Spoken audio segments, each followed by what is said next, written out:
Public service announcement. We know what you did.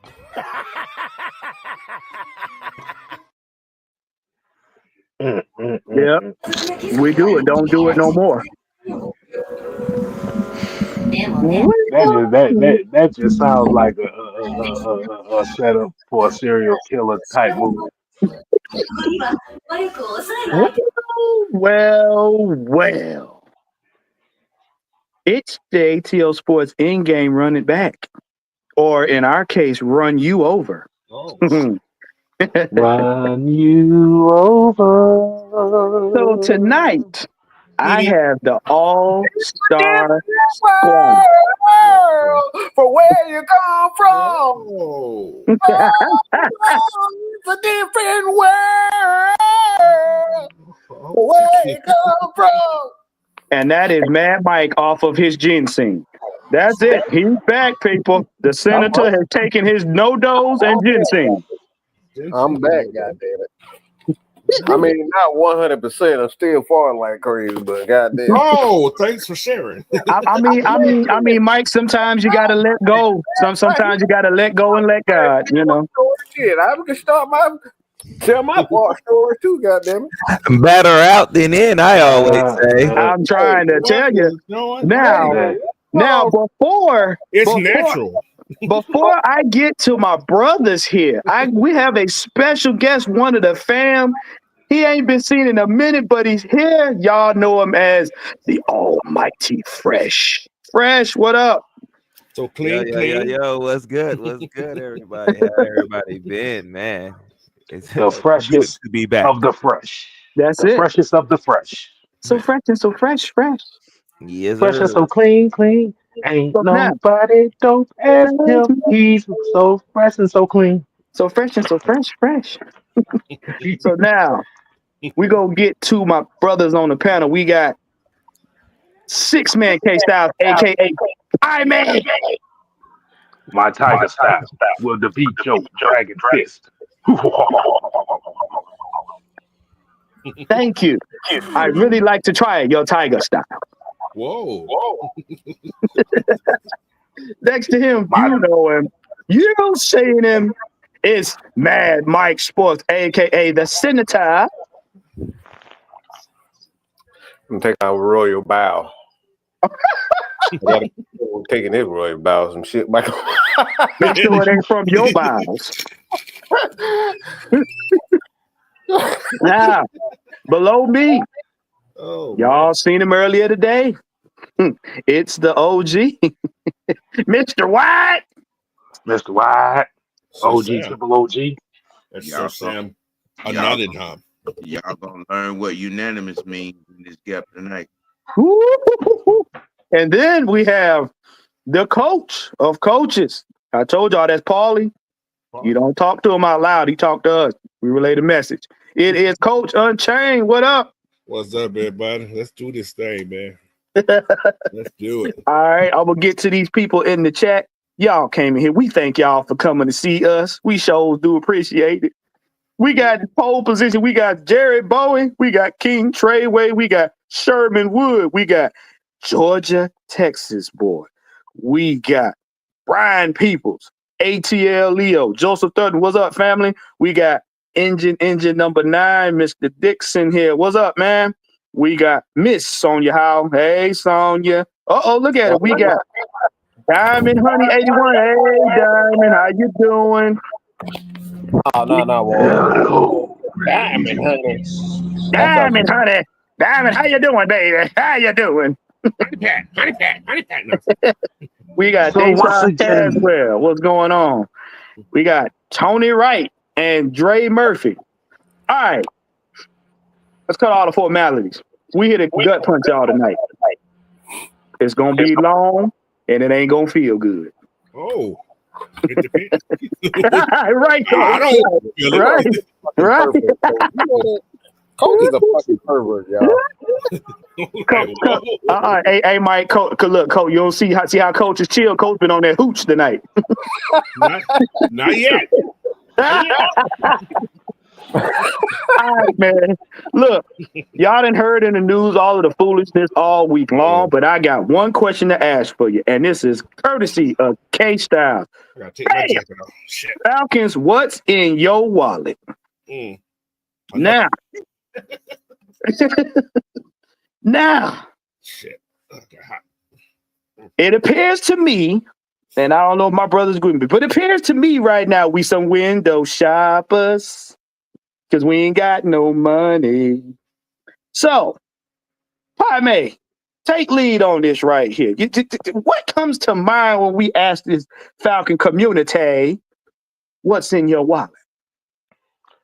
Well, so glad you asked.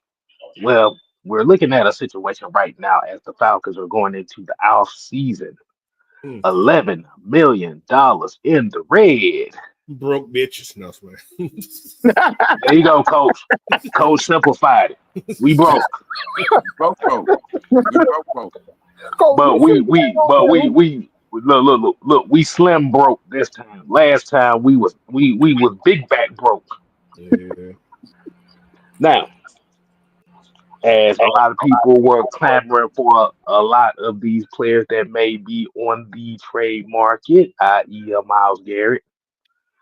With Max Crosby staying, people talking about Trey Hendrickson. It's a multitude of players that's out here. And some folks out here think that you're going to be able to get these guys for a ham sandwich and a box of condoms. Whoa. Wait, I thought it was wait. I thought it was a paper mache thong and some mayonnaise, but I'm gonna keep my mouth shut. We don't need Will Levis here. Justin Fields deals out here. This go around. Wow. Ain't one of them Egyptian condoms we talking about. Not just Oh Lord. But them motherfuckers made out of camel ass or something. I don't know what the fuck they made out of. Use the paper rubbers. That's a paper rubber. They got no give. Hey, y'all wonder why he's Coach Unchained. Hey, Coach, can I ask you something? Yes, Did sir. you use the brownie version? The brownie version. The quicker picker rubber. If you use a paper cup, one. Through the damn show. We ain't gonna get through the damn show at this damn time. Hey man, Mike, it ain't my fault. Coach suggested a condom type where one stroke gonna blow your ass through that motherfucker. But I mean, you know, you can't stretch it out. Hey, that's why they call it the wood. That's why they call it wood. Oh God. all right, but as far as where the Falcons are right now is it's going to be some moves that need to be made to get this team in the black. And the question of Falcons, what's in your wallet? What are the moves are they willing to make to get this thing under control? So there's a couple guys that could possibly be gone. Speak on it, K-Style. Speak on it. You know, I got my. The biggest name could be Grady Jarrett. Oh. Another name could be Jay Matthews. Oh, you talking about doing some serious slush. Yeah. Another name that could be mentioned in here is a Caden Ellis. Ooh. This one's gonna make y'all mad. Another name to prevent a potential contract is a Tyler Algier. My liver. My liver. Ain't gonna make me mad. I'm right, Coach. It could possibly be a Caleb McGarry as well. Ooh, They'd be happy with that shit. that's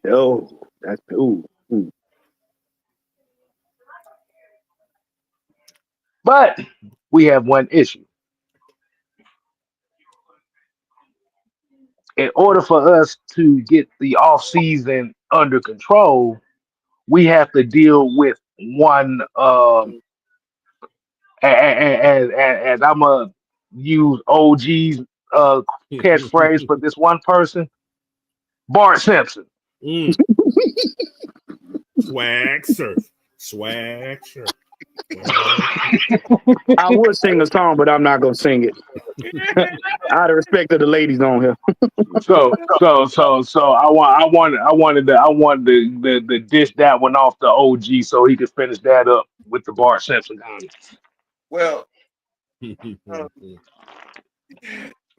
Bart made us realize that he is his dad's child. Wow. 48 hours. Wow. And I'm gonna triple down because I've already doubled down. You know what I'm saying in the perspective of what Mike said the other night. That was some selfish ass bullshit. At that particular point, and Coach, we were talking about it on your show. Had to go early. You're hurt. You would have looked better as a leader and a team player had you just stepped your ass the fuck out the way. You knew you were hurt in week 10. You knew you were hurt, Bart. You knew your ass was hurt.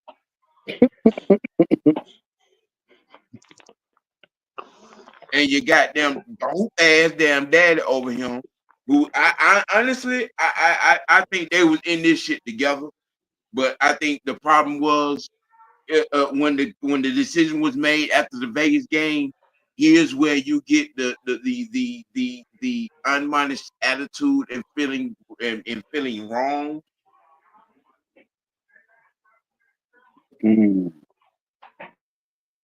So basically, what you're saying? Unhappy about being demoted after the Vegas game. That's why he went on Good Morning Football and exposed his injury.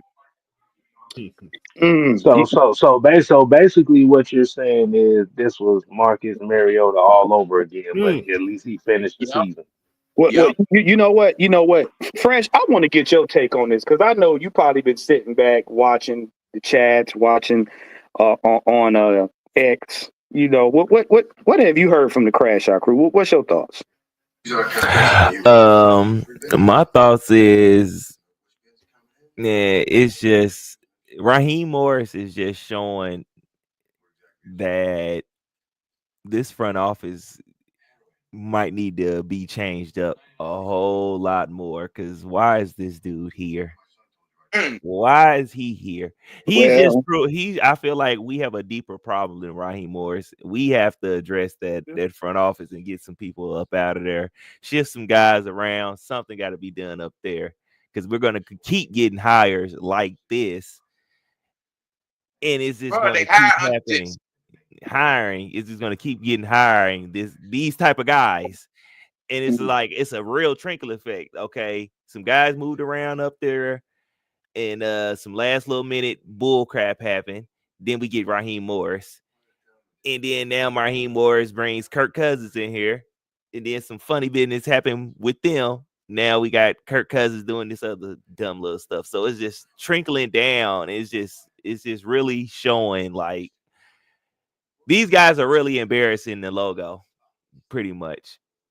And this is why we don't get respect as a team, as an organization, because these guys are just doing the most dumbest things, and it's just like the simplest things too. It's like it's just like, how do you just let this happen? How do you get yourself into these situations? Hold on. Well, let me. I want to ask Juan. I want to ask you a question on this one, and I'm gonna let you pass on whoever you want to. Okay. Where is the leadership, not just from the head coach, but the locker room itself, to also help mandate this situation? Because, like Fred said, we got a bigger problem. We have a leadership problem on all three phases of this team, from the coaches to the front office and to the rest of the players. Well, I believe I'm gonna speak on this front end, but I'm gonna tell y'all what I noticed. I believe it's that gap Mike spoke about. Mike spoke about it shortly way back. He said Arthur Blank ain't got all day to be trying to win a championship. He said, God willing, Arthur Blank lives to see us get a Lombardi. But he mentioned his son. And if you know business, anytime somebody is getting ready to take the reins of a company in a family structure, instead of somebody being elected a CEO, there's always a period of time where there's upheaval because there's a gap in leadership. Because there's nobody technically actively putting a foot down. Why? Because it's too much being passed. It's too much information and teaching being passed back and forth. Now, with that being said, have you ever noticed the trend that the Falcons have been stuck with these last 10 years? It's always the nigga you get the most money to pop his thong when he don't get his way. You notice that? Yeah. You notice that? It happened with Julio when you got $66 million. You popped your thong and then you was out the door. You got your rocks off. You got your money off the dresser, and you got back to the corner. Kirk Cousins got that money, got his rocks off. They gave him his cup of mayonnaise, and now he's trying to get back to the corner. You ever notice that? The more money the Falcons give somebody in one sitting, they get this monochromatic jock itch that they just got to pull a thong off at the wrong time. I've been noticing that. That's a disturbing trend with this organization right now, and it's not really being talked about. Sam mentioned it. That's the league wide issue. That's not a Falcon. That's not a Falcon issue. This why you gotta look. You need a motherfucker that's a smack a bitch. Ain't spread to smack a bitch. That's all the problem. Smack that hoe. Like sometimes you gotta smack your bitch. Bitches, females, y'all know y'all gotta smack y'all niggas every once in a while. Like coach, have your woman ever smacked you around smacked you a time or two when you were acting a damn fool? When I was drunk, because I didn't know what I was doing. What I'm talking about. See, perfect example. Sometimes you need to smack across the head of somebody. That's what you need. We got a scary motherfucker that's scared to smack somebody. It ain't gonna happen when I'm sober though. but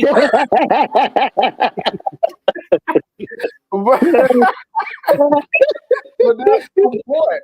Sometimes when you ain't thinking right and you drunk and you don't have too many of them, you need that smack across the head. And that's what the Falcons need right now. They need somebody within this organization, whether it's a player or front office too, to smack a motherfucker.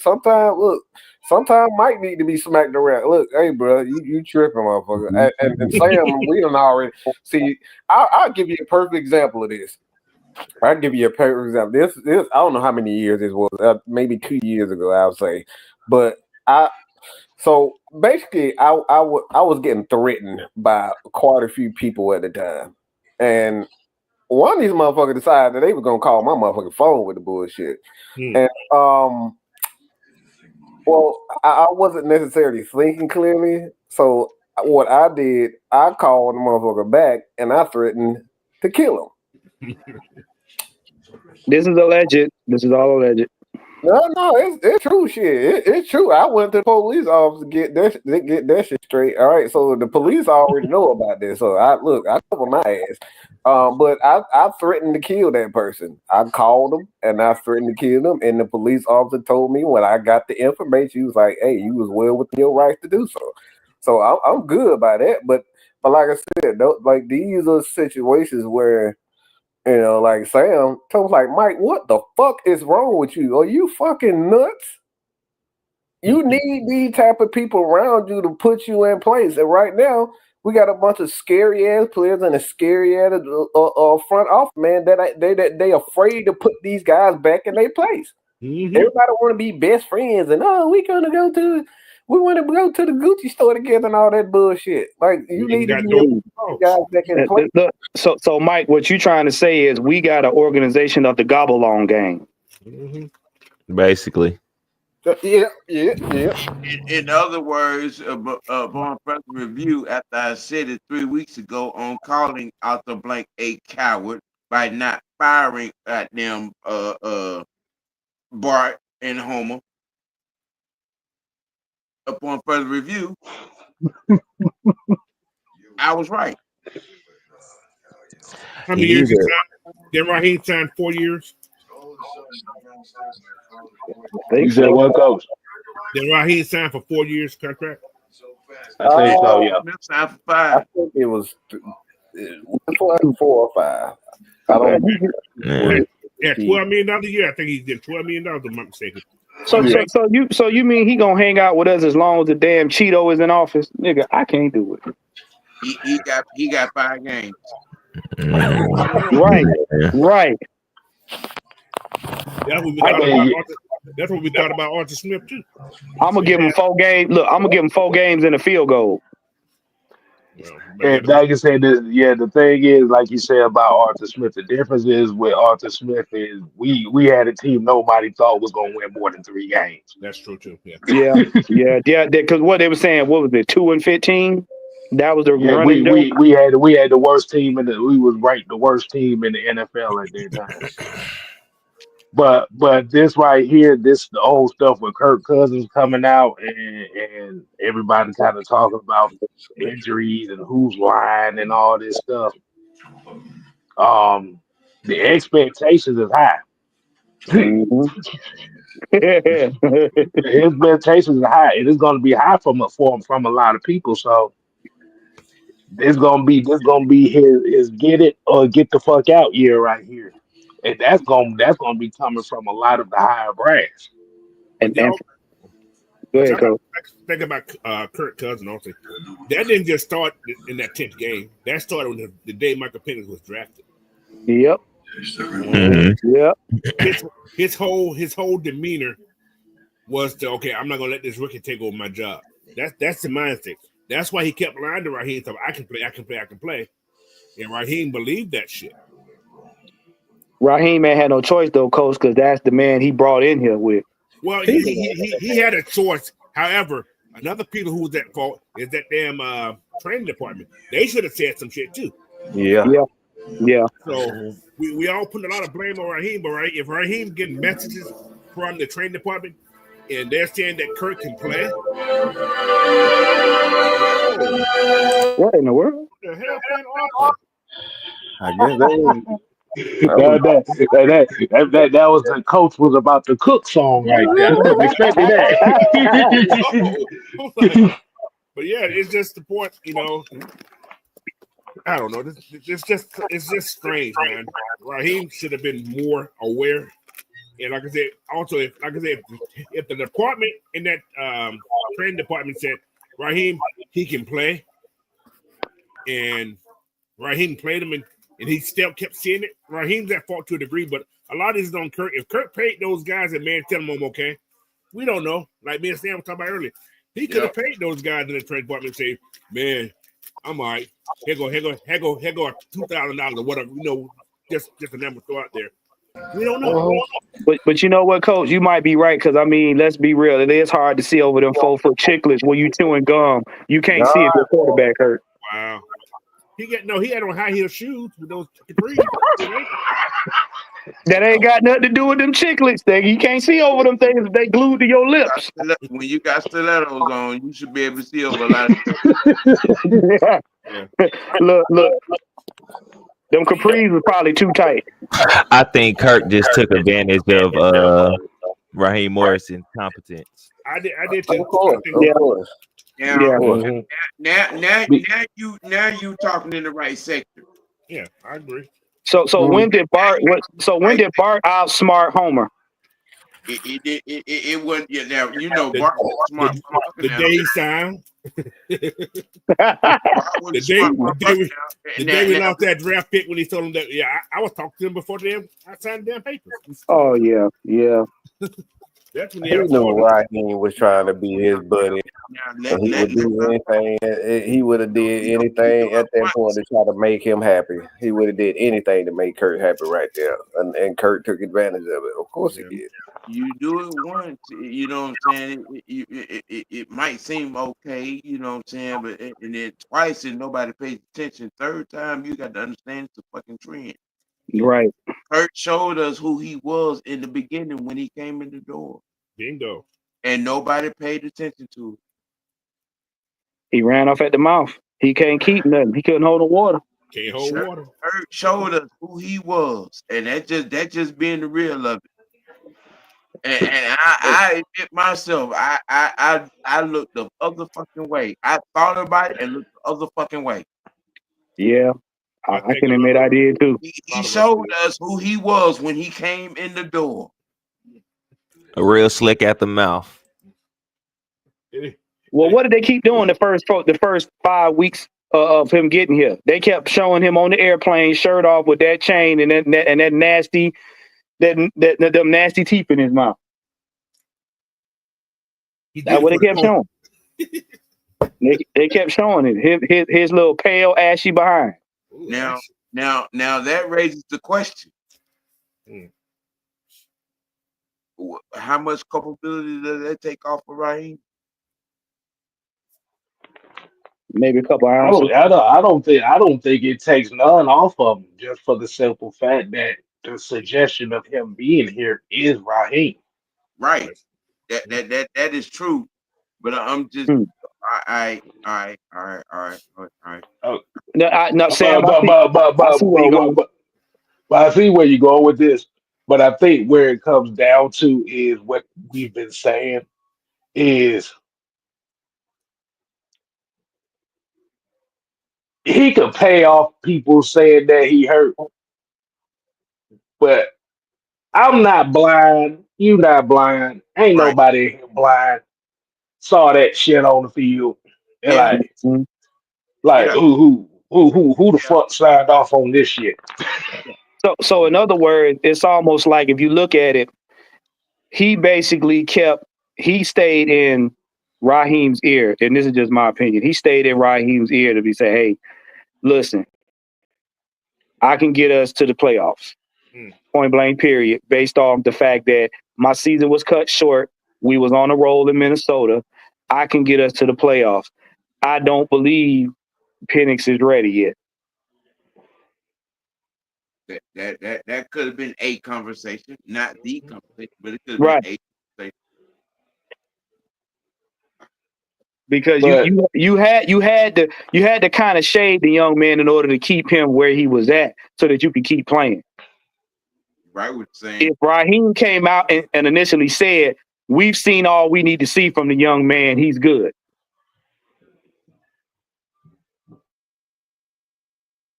But because of this situation, now the Falcons have to make a decision on how they're going to have to get this team back on track as far as having a successful offseason. Well, true. That kind of ties into the conversation that me and Coach was having about Myles Garrett. Yeah. Yeah. You know, situations. Yeah. Yeah. I mean, we're talking about a few different scenarios. I mean, it could be the 15th pick for Myles Garrett straight up. It could be Tyler Allgeier and Captain Kirk for Garrett.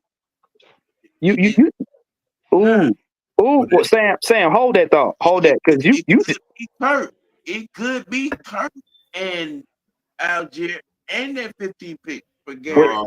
Wait, Sam, hold on, because you just threw me an alley-oop to the next topic here. We getting ready to get into, which is this right here, which is that right there, which is with Penix confirming Pitts, someone has to go. Yes. So go ahead, Sam. Finish up. Let's start with Fresh, and then we get this. I want to get the special guest take on that. Go ahead. Well, Kirk just automatically gotta go. No matter how you look at it, he's one person's gone. He talked his way out. Basically, Pretty much.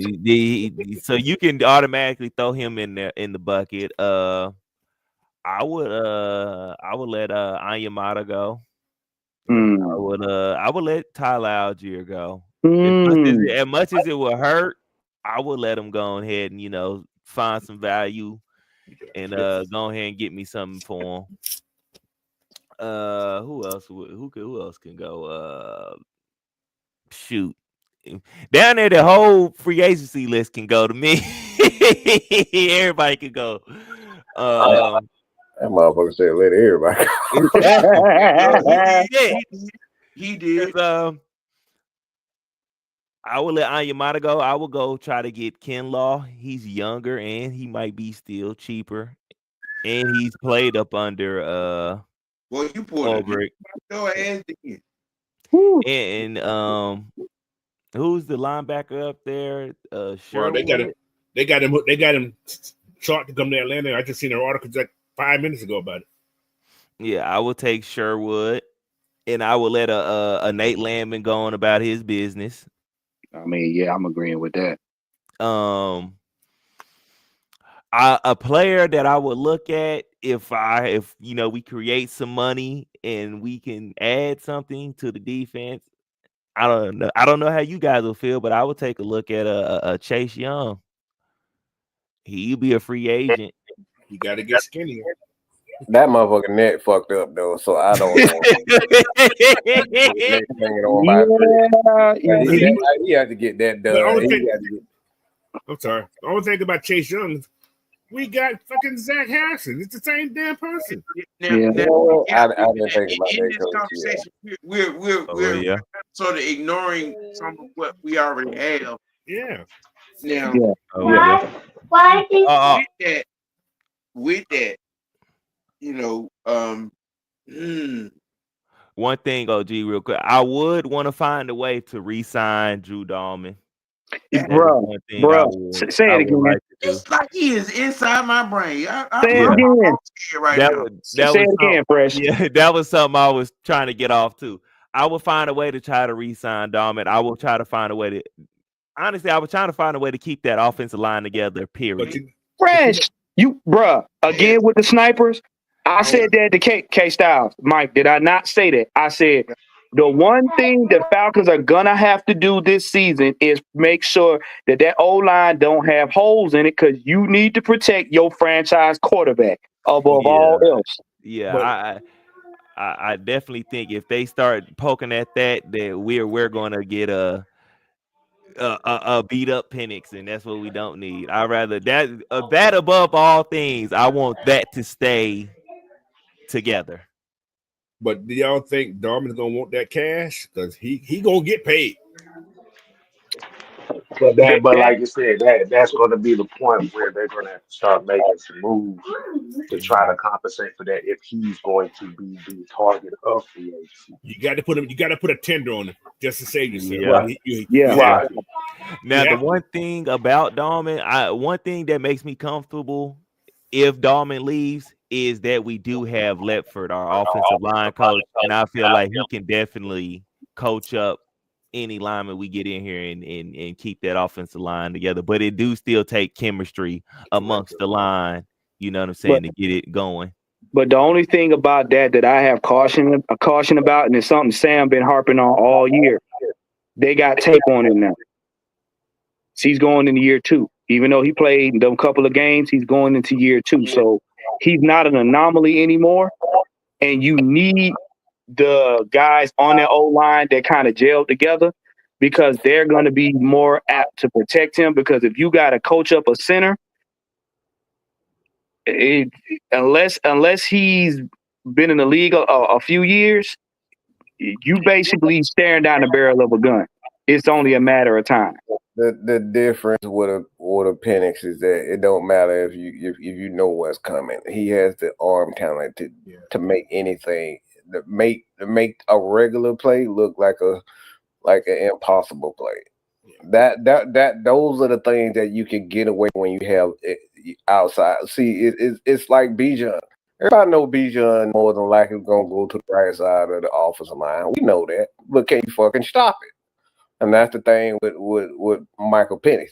When I tell you this kid is unbelievable with the throws, those are not easy throws. That touchdown that he threw to Pitts and Drake, those things are not easy, bro. Them not easy throws. Them not easy throws. It was a reason why every quarterback and every film guy was slobbering over him. Those are damn near impossible throws that he was making as a young guy. Like those throws you don't matter. So it's like you can have all the film that you have on them, but that's why guys like Aaron Rodgers, you know what I'm saying, the Matt Ryan, like you knew what Matt Ryan was gonna be. It was no fucking secret what he was gonna be. But that motherfucker find a way to get that ball into the hands of Levine Toilolo, Aldrick Robinson, and Taylor Gabriel and all those guys. He found a way because you knew it was coming, but he was so fucking special, you couldn't do shit about it. And that's what greatness is all about. You know what Patrick Mahomes is going to do, but there's shit you can do about it. Michael Penix got worm moon tendencies. That's the thing. So you're absolutely right about that one. But like when I tell you this kid, that man, this dude, look, man, I ain't look. I don't look. That man make you want to beat your meat when if you're a football player, boy. He'll make you want to beat your meat. It's like, oh my god, this is a fucking throw right here. Oh my god, this is a throw. Can I ask a question? Go ahead, sir. Did Michael Penix expose the Commanders' defense for the playoffs? Oh, without a doubt, Sam. Easy. Oh my god. Yeah.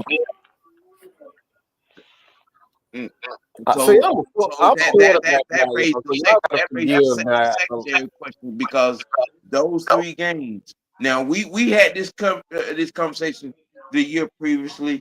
You know what I'm saying? You know, in dealing with sample size tape. But the difference right here, what we saw from Michael Penix in these three games, we didn't see from the other quarterback in those 4 games. He exposed, I'm gonna be honest with you, even with a losing game, he exposed Broncos defense superbly. I'm just okay. Yeah, he did. From what I saw from that film, he exposed with the little bit of time he was on the field. He did 2 things that stood out to me. He rallied the offense and he exposed the opposing team's defense that quickly. Yeah. So here's the question with Penix now back in Kyle Pitts. And that's how do Zach Robinson? What do y'all think Zach Robinson has to do to get Kyle Pitts more involved in his offense, or get Michael Penix to get Michael Penix? He has to do nothing. Michael Penix has got to give him the ball. Yeah, he just got to find him.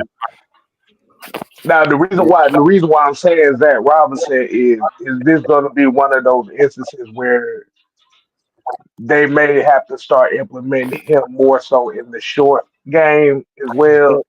They're gonna have to scheme him open for now, based on what we are right now. Because you made a good point early on, by talking about the deep threat. No, hold on. Hold on. He doesn't have to, as an offensive coordinator, you can call all the play that you want to call, but it's still up to the quarterback to get it there. And that's why Michael Penix in that interview, he was like, look, I have to do a better job. Coach, how many times are you talking about? That just puts your offensive coordinator. Put your offensive coordinator hat on. All right. You talk about you got a star wide receiver. He's still learning how to run routes. How many plays can you call to make sure he get the ball? with the challenge you have with the team right now. Yeah, we just talking if you got a star receiver, whether it's tight end or a wide receiver, you know that he's still learning how to run routes, right. And at times he can have confidence issues. Right. How many plays can you call to make sure he get that ball in his hands? At least 8 to 10. So with that 8 to 10, with that player, are you going to be confident in your quarterback? Depending on quarterback, especially if he's a guy like that, or he's a guy like Kirk Cousins, that he's going to be able to get that ball into that guy's hands, or is this more so out of your hands? I want to say out of your hands, but this is more so, all right, cool. This is what my quarterback needs to do in order to make those 8 to 10 plays. Well, the quarter, I guess this is the thing about it. You know that as a quarterback, right? You got reads. Mm-hmm. First read ain't there, second read ain't there, third read there. You sometimes you lose out. If the plays is down for you, sometimes you lose out on that play. Mm-hmm. It all depends on the coverage. And we don't know how many plays. Technically, we don't know how many plays were called for Kyle Pitts. Maybe he just covered. I had watched a highlight reel of Michael Penix, and it showed all his passing attempts. If you watch, it shows a good range of where Pitts is. From just the play calling, Pitts is open a lot of those times. He just has to throw it to him or see him. That's it. He's open just on those play calls alone. He's open. He just has to see that right there. That's what we right. That's exactly what I'm talking about. Because he can call those 8 to 10 plays almost every play. But that would come down to it. If the quarterback isn't comfortable with what he's seeing, it doesn't matter if those 8 to 10 plays are being called. Exactly. It don't matter. None of that matters. So it's nothing that is this. I know this is hard for people to understand, but this is out of Zach and this is out of Raheem's. This is the quarterback and this is the wide receiver and this the tight ends. All about their chemistry and being able to be together. They have to be able to be together. So it's nothing that Zach can call to make this situation better. The player, the quarterback, the tight end, and wide receivers have to make this better. This is up to them at this point. Right. Okay. Let me ask the question now. You said that. All right. Now this could be what we've been saying all along.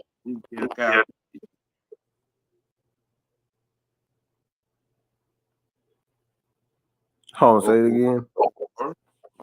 Or is it, given the situation that Penix came into and the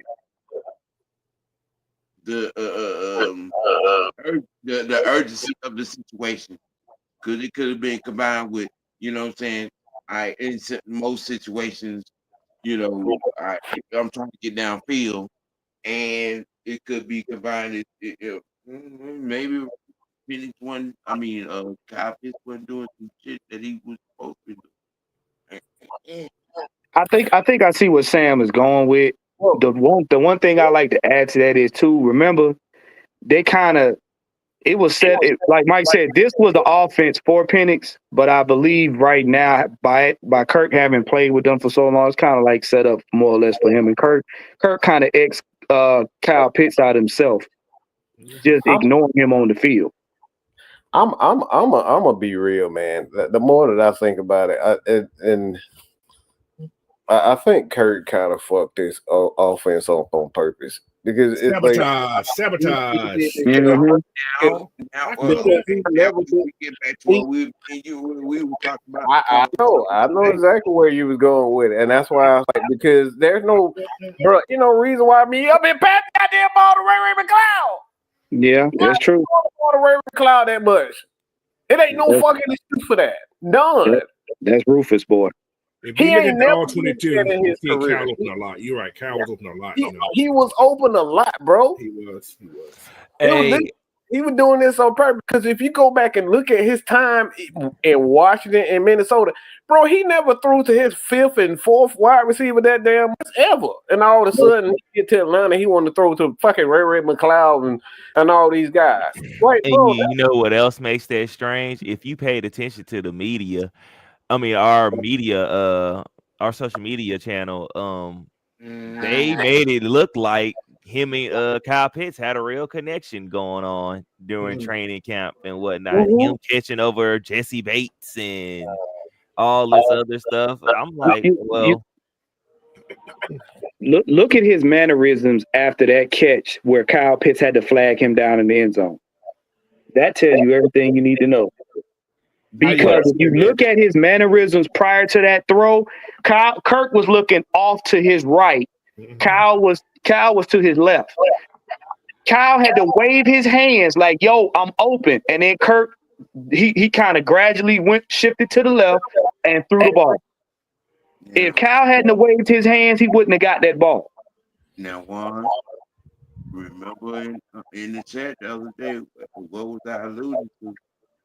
This may be bigger than it now. Yeah. Go ahead, man. Go ahead. Speak on it. I raised the instance when you look at everything that is possible and you erase it, only the impossible remains. You know what I'm saying? This may be bigger than it now. I'm about to say, don't tell me this shit has to do anything with a jersey number. Oh, damn. Oh, damn. Here we go. Wow, I just thought about that. Oh shit. Here we go. Damn. I didn't even think about that case. You just fucked me up just now. I didn't even think about that. wow. Go ahead, Sam. I said it was gonna be painful. Go ahead and say it. I didn't even see that part of it. Let's think about something now. Oh, I mean, what it really don't make sense for Raheem to sit back and watch this shit happen now. 4 games more than what Penix played. We were clearly in range. Mm-hmm. We had the division on lock. Now, come on now. Look at that on the face back. I want to add. My head up just now. Don't tell me this. So, cause the reason why I'm asking because is what do y'all think really was the beef? Because like you said, it was plenty of opportunities where he was open. And the only closest thing I could think of what the beef was if these two were beefing over a jersey number. I want to go in. Can I go deep into that? Can I say? Wait, everybody, hold up, relax. Wait, hold on. Go ahead, coach. All right. You just said something. That jersey just threw me off. I just thought about something that happened at the beginning when Kirk got here. You remember Kirk could have had that number. Right. But he didn't want to pay that money. Yeah, right. I was just about to say that. He was on Shaq's podcast and they talked about He didn't want to pay the money. It was he just wanted Cal to get, because Cal was just okay, you can have the jersey, it would have been different. It's different. You don't have to pay for it if the guy said, I'm going to just give it up. Wow, Right. I just realized what y'all were talking about. That is fucked up. I just thought about that. Oh, my Lord. He said on Shaq's podcast that for them to swap jerseys, they would have had to buy all the other jerseys that were made already. And they both didn't want to pay for it. So they just kept their numbers. Yeah, that would have been a hefty amount. But it's kind of weird because $108,000. But wait, and I'm getting there, Coach, because it's kind of weird seeing as now we up front know that you got $70 million up front. Yeah, he could have paid you could have bought that 20 times over. Okay. Yeah, it was the money tells you itself that wasn't it. Right. Okay. Now it rolls back to what I've been trying to say all along. It's a little bit bigger than Atlanta. Do you think he twisted that story and really Kyle Pitts asked him to pay that much for that jersey and he didn't want to pay for it? I think us as an organization was on the take, man. Oh. I think us as an organization was on the take, and I think the money changed hands the week we played Kansas City. Wow. Wow. Ooh. I Wow. want you to dig deep into that one for Yeah. those in the Explain back. that, bro. That yeah. Yeah. Man, you causing trouble. Remember that week, Kansas City was here, and Arthur was out and had some charitable things going on, and he got $20 million for one of his favorite charities.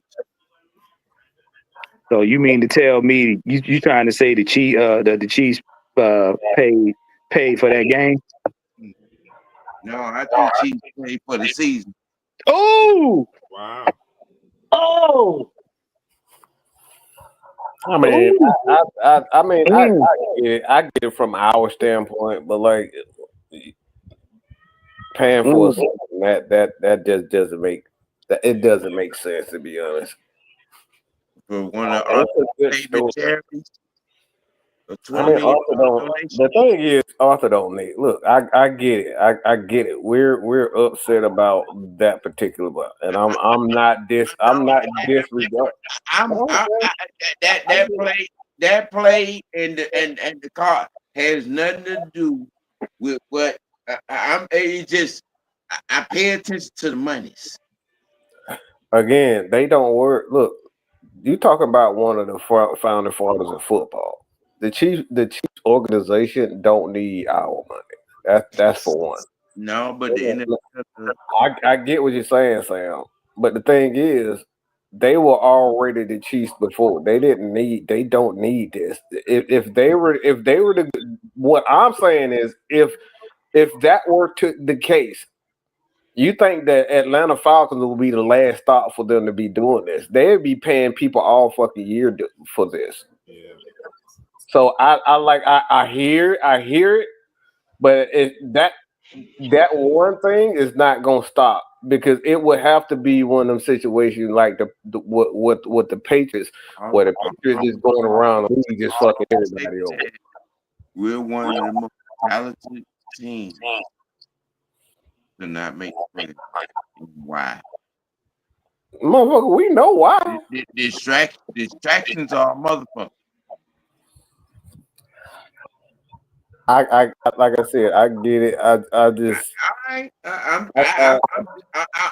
I'm not discouraging what you're trying to say to me. All I'm saying is I'm just putting that notion and that whole scenario on display, because right now that is the only thing to me that makes sense.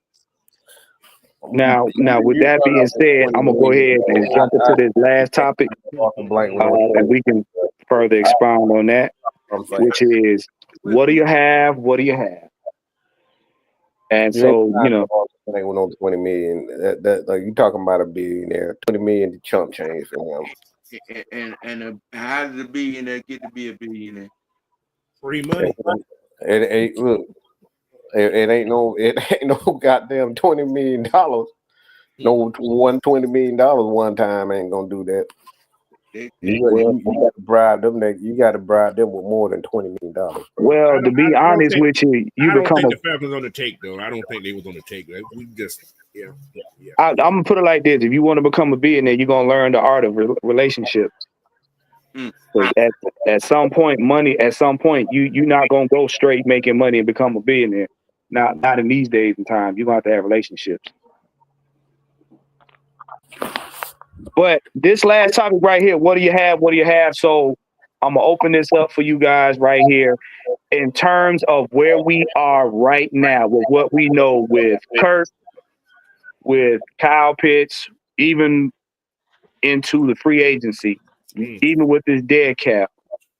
What are some things that you guys believe right now that seems to be on the table in order to get this team to where we go outside of Homer Simpson? Because I already know he's one of the issues. So I got a question I was asking Sam before I had to leave early in the last show. Yeah.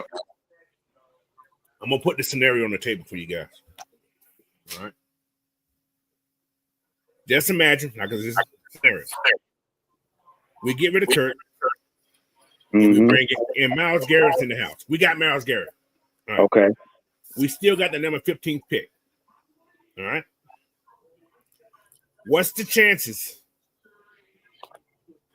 of the Falcons drafting a wide receiver? 95%. Yep. 100%. Now, I'm glad you said that.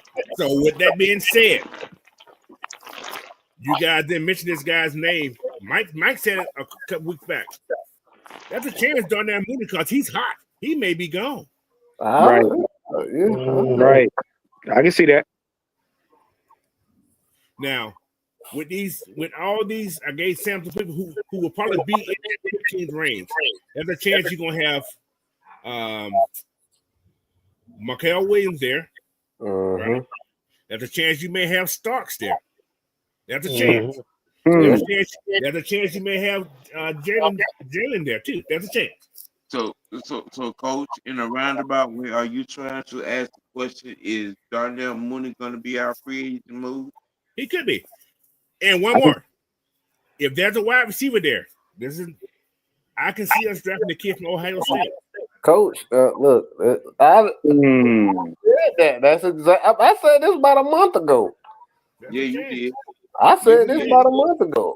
I've been looking at everything. If Myles Garrett come here, we're not going for no D. We're not going for no edge guy. No, we're not. No. They'll shut that down.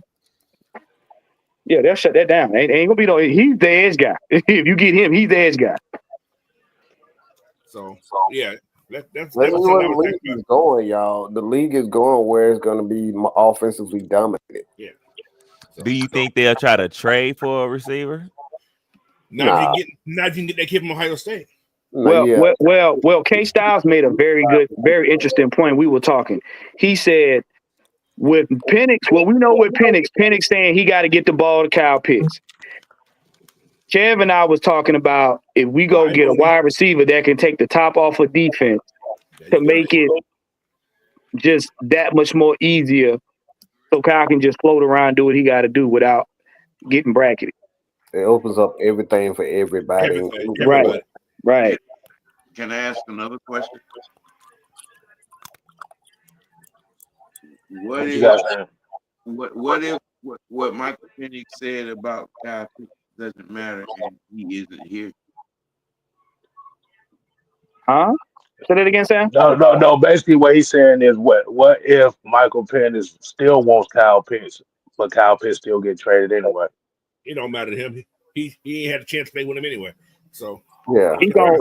The thing with him is, and the thing I like about him, whomever's on the team that's a weapon for him, he gonna throw to.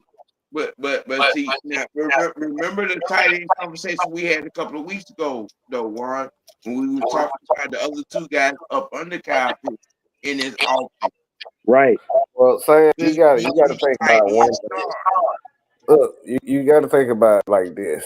The Falcons are already pissed off one quarterback. They ain't trying to piss off two. So they gonna give exactly what Mike wants. Period. Point blank, whether we like it or not. Exactly. They already pissed off one. You're gonna fuck your whole organization up because this league is pretty much, if you don't have a quarterback, you don't have a team. So they're gonna make sure their quarterback is happy. This is a quarterback-driven league. Whether you suck or you good or you average, you elite. This is a quarterback-driven league. They're gonna give that kid whatever he wants. So even if he doesn't really want Kyle Pitts, they gonna bring in somebody else. They gonna bring in a wide receiver, a tight end, but have an offensive lineman. They're gonna give that kid everything he wants and he needs to be successful. Period. Point blank. I'm going to say this, and I don't care if I get flack, but I need y'all to pay close attention. What we're looking at right now, based off of that statement, what Mike Penix said, that this is going to be kind of be pushed in the area of Mahomes and Travis Kelce.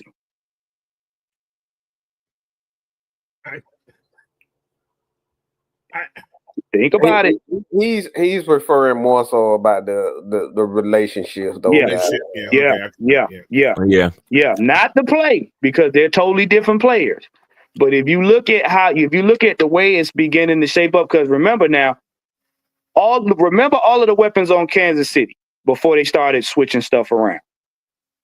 Who was Pat Mahomes' main go-to outside of Travis Kelce? Who was his main go-to? Tyreek. Tyreek, yeah. What was Tyreek? Slot receiver. Was he? And he was fast, right? Mhm. That's what Kev was talking about. Tyreek made them corners and safety pay attention so that even if Travis Kelce was standing dead in front of them, they kind of had to pick and choose who they was going to look at. Because they knew if he get anywhere near me and I'm not on my game, he blowing by me. And then I got to watch Travis because at any given moment, Travis can go up and get it. I actually think they would use Kyle Pitts in a different because think about what's when he was in Washington, right? Mm-hmm. If you look at the route concept that Washington ran, where Penix threw to the boundaries a lot.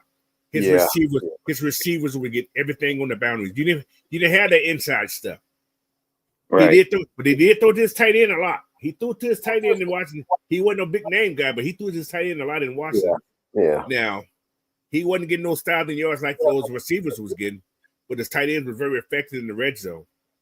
And the problem we had this last year is that we wasn't effective in the red zone with passing. Right. You right, Coach.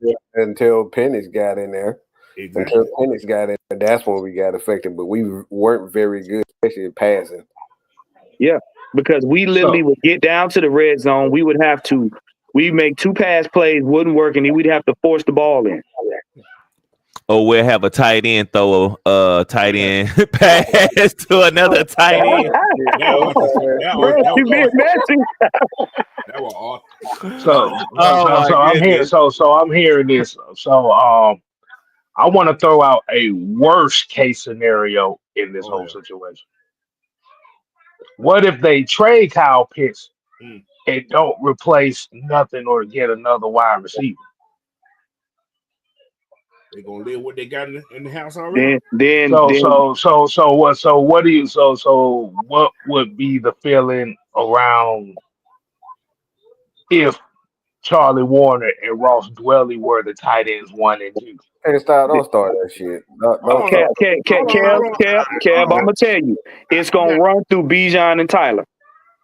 Bijan, Tyler, and Drake. Think about this. Who do LA throw to? Tyler Higsby. It ain't like he's the big, you know what I'm saying? It ain't gonna hurt him. Charlie can do the same thing. No, but going into his second year, they're gonna do a lot of running the ball. That's a different style of quarterback, though. That's a veteran quarterback. Yeah, that's true. Yeah, he like Stafford don't need Stafford is Stafford. Yeah. You know, he's a borderline Hall of Famer. So let's just say K Styles is right. The offense still doesn't change. The offense doesn't change whatsoever. So having Charlie Warner right there ain't gonna really that doesn't matter anyway, because 9 times out of 10 he ain't gonna be catching passes anyway. Mm-hmm. So let's just say they do get rid of Kyle Pitts and they don't bring in. Well, we know he ain't getting the goddamn ball. We know he ain't we know Michael Penix ain't looking at no fucking Charlie Warner first. No. Not third option. No. That's why I said they're gonna be Tyler, Bijan, and Drake. So that's actually a good thing then. But then you got another problem because you got another problem. You got an elite running back now that you got to treat him like a wide receiver now, because now you don't have a wide receiver or a tight end. So now we putting them unnecessary miles on Mike, on Bijan, excuse me. And them few extra touches got to go somewhere. And them touches got to go somewhere to somebody who can actually catch the ball and make a play with it. Mm-hmm. So do we? That goes back to what we gonna do with Tyler and go right back to what we're gonna do with Tyler here. ETN's coming out. You get him in the 4th round. I'm just saying. Yeah, that's true. Just saying. Oh no, it's gonna be interesting. It's gonna be So interesting. we got a unique situation here. We got some Not a- unique situation right now. But they gotta get some money first. Gotta get some money first. So essentially, what we're saying here is this Kirk Cousins situation that brought on more problems and more confusion on how this offseason gonna go than we initially thought was gonna happen. Yep. Yeah. It's a whole lot better, y'all. It's a whole lot better because it's a whole lot better than what it could be because you got Michael Penix. Because he's a guy that doesn't necessarily need a number one wide receiver because he's such an elite processor and he wants to throw the ball to any and everybody. So you're not going to necessarily I don't say you need a wide receiver, a number one wide receiver with him. You don't need like a Matt Ryan. Those guys, you just get them some quality wide receiver, they can make something happen. And see, Mike, I'm glad you said that because getting serviceable wide receivers means that you don't break the bank. Right. That's why I'm really in love with Michael Penix because he's one of those quarterbacks like a Drew Brees, like a Peyton Manning. You just put guys that can hold on to the ball, catch the ball, and get open. He gonna kind of force them to make plays. But look at it this way: if we do not be surprised, based on where we're at right now, we get an unlikely wide receiver that will probably blossom during the season. Because if you look at the last couple of drafts and the last couple of free agencies, players kind of blossomed out of nowhere on this team that we really didn't say, oh yeah, he really sticks out. You know, we got guys with good qualities. Like I said, everybody saw who Tyler Algier was when we first got him, and it was like, oh, okay, well, he's good in New York, but let's see how he does out here. And you see where we at right now.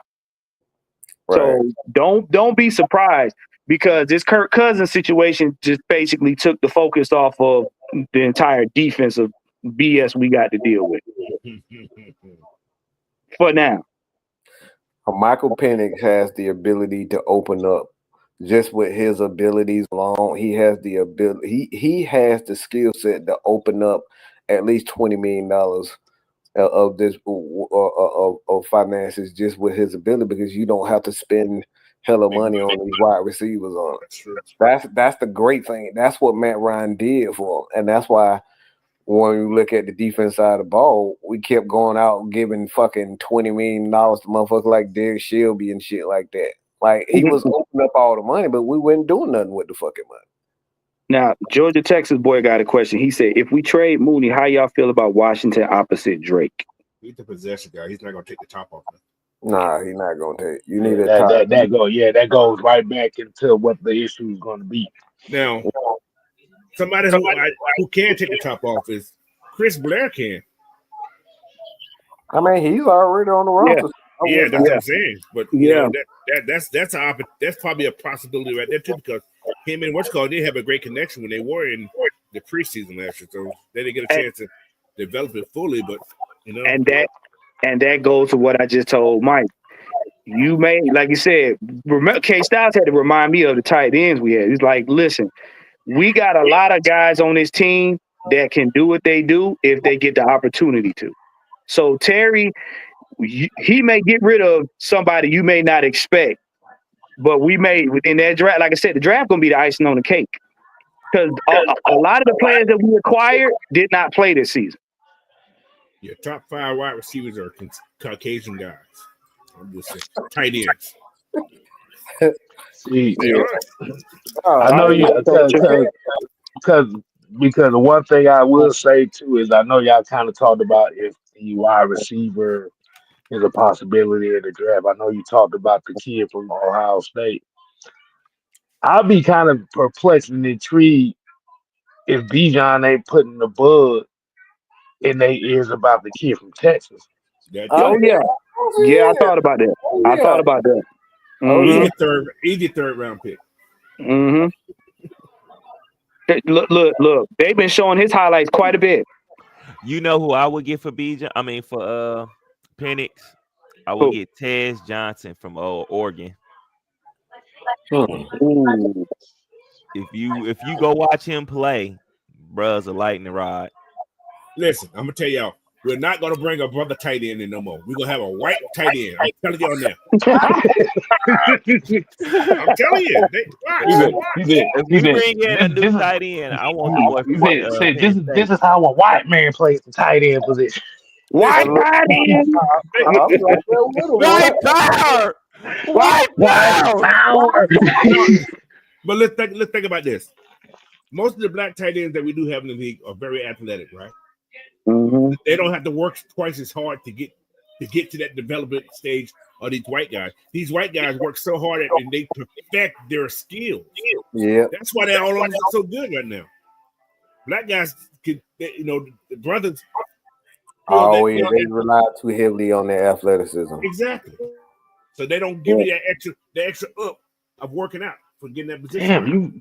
Damn, the more you think about it, all the top tight ends are white. Yeah. Coach said that a couple weeks ago. A lot of the top tight ends are white.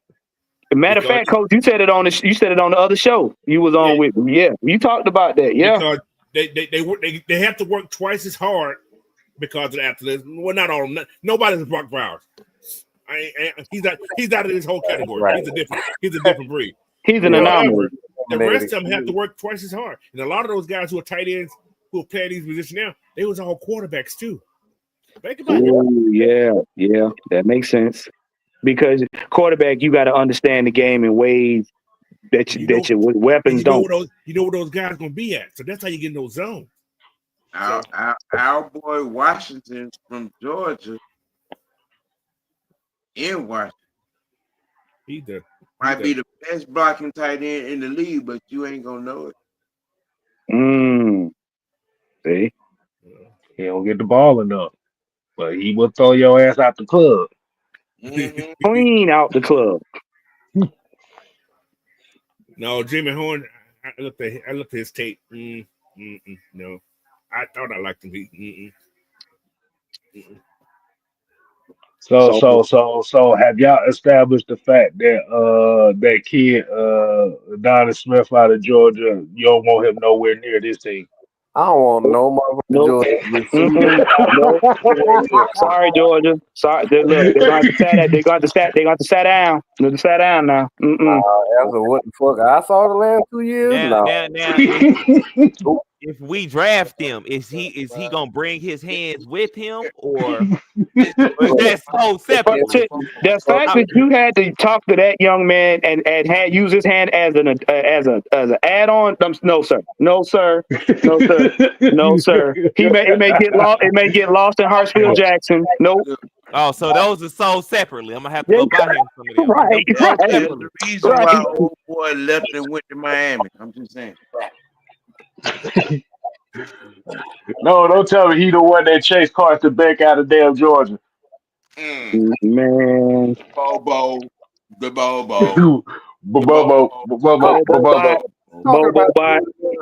already getting pressed. Okay,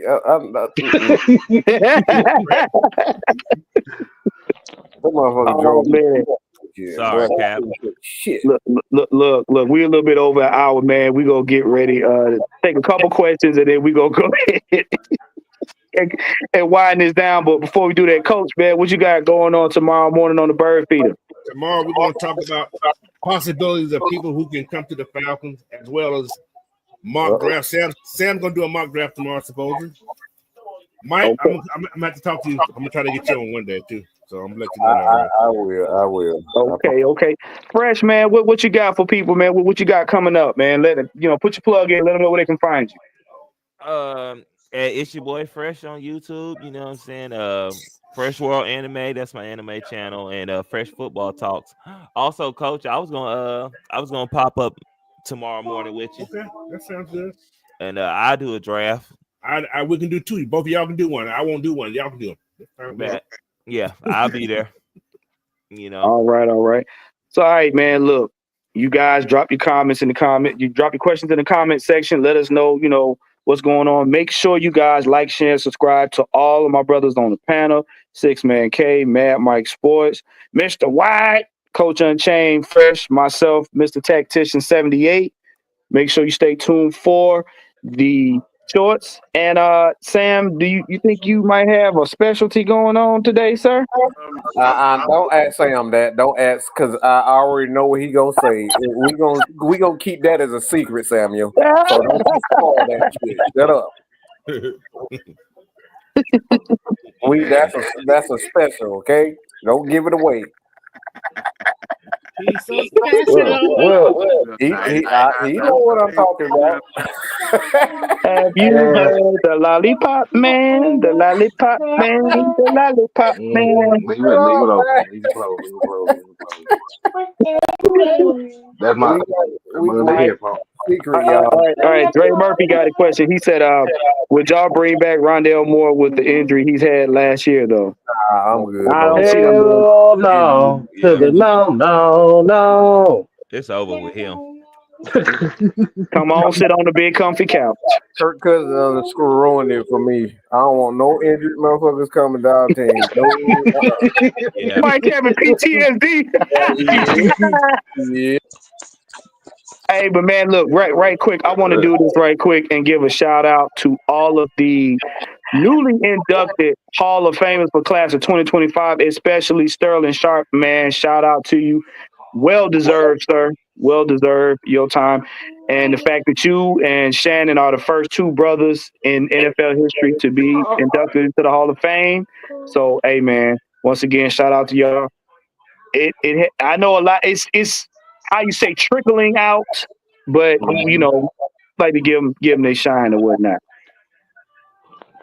Wait. Ain't both of them young blood brothers in the Hall of Fame? Yeah, they are. Yeah. Let's see. Fred Budd said, "Do y'all think we'll trade for Myles?" Depends. All I can say is depends. What's in your I don't wallet? mean diapers. Have a picture of Samuel Jackson. What's in your wallet? Right. That's what I was about to say. Shit. We ain't got the money to be up here trying to get that dude. I'm gonna be honest with you. Yeah, we got lemon pepper wings down here, but you seen the size of that young man? He gonna need more than that. Man, that motherfucker eating lemon pepper vultures. That's what he he over there talking the lemon pepper ham house. Lemon pepper pterodactyls, goddamn. Brontosaurus legs. Hell no. I hear goddamn lemon pepper. But I do kind of want to plug something right quick too. All right, go ahead. Okay. So right after Coach goes on, a little bit later on in the evening, we got the STS Chronicles 7:30. We gonna be talking about Lamar Jackson. Oh, Sam, you're not allowed. But the key thing is we're gonna throw the alley-oop for Sam. Yeah. We gonna be talking about the decline of Adam Silver ruining the NBA. Oh my God! Wow. And we're gonna do a little political stuff. We're gonna talk about the whole Doge situation that's been going on. Gotta see how much money I get from my check, motherfucker. Yeah. Man, listen. Politics is a cow pie right now. Mm-hmm. Don't step in it. Girl, why you got your foot on me? Hey, Warren, you're right. They're the only brothers, man. You're right. Yeah. First brothers inducted into the Hall of Fame, man. Wow. And it's funny because it's that's a DEI thing. Huh? That's a DEI thing. You know what, Coach? You know what, Coach? No, we not doing this. See, K Styles and I already got to explain the Dragon Ball conspiracy. Yeah, we got the DBZ Matrix as well. Hey, that's gonna be one of the conversations. Fresh. Yeah. We gonna need you on that one, bro. We gonna need you on that one. we're gonna be talking about Dragon Ball Z and how it compares to the Matrix to the real world. It's gonna be a weed conversation without the weed. Kai, Listen. Yeah. I got a question. Can I ask y'all a question about this Hall of Fame thing, though? Yeah, go ahead. what's up? Yes. Yeah. Did Eric Allen deserve again over some of the other guys? Am I? Man, that man been on that. That man, I think that man been on the ballot for like damn near 20. He been on it for a minute. That man been on the ballot for 20 years. They say, okay, motherfucker, this is enough. Just get your ass here. Look, first of all, when I seen Coach Jimmy Johnson, which I mean, I have to give it to him. He earned it. But when I seen him give it, I was like, okay. Because he's on TV all the time. Yeah, that too. That too. Wait 30 years. Well, you know what, though? If your team's in the Super Bowl, somebody from your team always go to the Hall of Fame. I'm just saying. Yeah. Have y'all noticed that? They wait 30 years. Yeah. But his team is in the Super Bowl. I'm just saying. Yeah, they did. He got 3 rings. Who? Eric Allen? No, Art Monk. Yeah, I ain't talking about Art. Damn, he already there, motherfucker. Yeah, I know. He deserved it. He should have it earlier. Yeah. That's Dre Burby said, y'all have a Super Bowl party y'all going to. I'm not really worried about that. No, I'm But I'm cool with that. Hey, I might not even look at it. I got a cheeks party I'm gonna attend, but other than that, that's what I'm gonna attend. Other than that, no. He gonna be singing. You the only one for me. You the only one I see. Touch me, tease me. I may do a post game Super Bowl thing. May do a post Super Bowl. So what you think? Fresh gonna be representing them yams? He's gonna be getting to the yams. Yep, I'm gonna have a post game yams. Show me the way, cause I got bills to pay. Since my Falcon didn't get to the yams, I'm gonna get to the yams. Oh, baby. One way or another. Oh, yeah. Thank you, y'all, for bringing up that.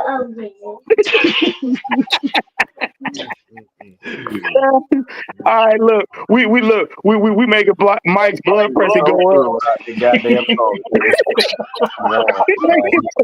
Look, man, make sure you guys like, share, and subscribe to everybody on the panel. Make sure you hit the notification bell so you know when we do our content. Check out our shorts. We get ready to go, so Mike don't have to take no blood pressure pills. Warren ain't gonna be here next Friday, y'all, because he gonna be suspended. Damn. Sorry, Juan. That's all right. That's all right. Me and Mike can work it out. That may change after Monday morning. Cause we gotta get to the game. Sweet, yeah. Show me the way. Cause I got bills to pay. Cheek by cheek. Instead of step by step, cheek by cheek. Clap by clap. I don't know, no, y'all. Don't know. Oh man. I am the cheek clapper, and I approve this message. Wow. By Menon. Everywhere you look, everywhere is a home. No baby ears and the cheek clapper. Shut the hell up. You been your ass been clapping cheeks for the last 2 months, goddamn. Shut up. Clapping cheeks before I was born. Wow. Hey, Sam. Clap on the cheek clapper. They can turn on.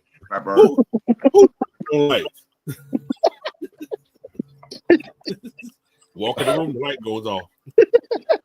Mm-hmm. You sit up. Oh man.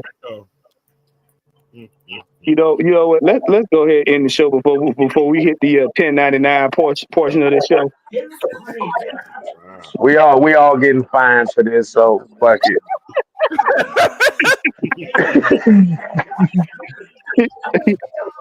I can hear Mike's gray hair growing. We trying to get off of here. There ain't a bank account around. That shit run like goddamn what that damn Michael J. Fox said, Teen Wolf. That shit run. Not the slick back. Come on, Mike, not the slick back. All right, man. We'll see y'all later. Yeah, I need to go to sleep. Peace. Later. Please. Put it up. Cheers.